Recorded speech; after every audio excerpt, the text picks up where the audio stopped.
เนี่ยเป็นวิดีโอไอ้จริงนั่นออกเลยแม่ยกวิดีโอสอยตนำดับพอเลงกับเราสงัด YouTube ไปอันนี้วิดีโอยมสอยดำโคชมาได้ยมซ้ำหายอันนั้นดำไปเชีย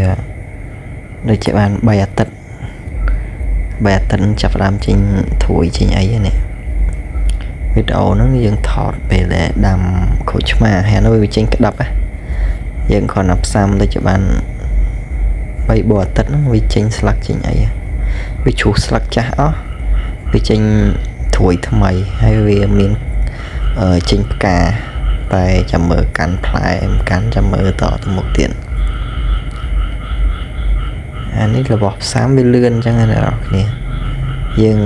ផ្សាំមកមិនធំស្រាប់មកហើយតែពេលដាំវាគ្រាន់តែឈូសស្លឹកមួយចំនួនទេហើយវាលាស់ស្លឹកថ្មីមកដើមហ្នឹងវាធំស្រាប់មកអញ្ចឹងវាមានក្តាប់មានអីទៀតឡើយ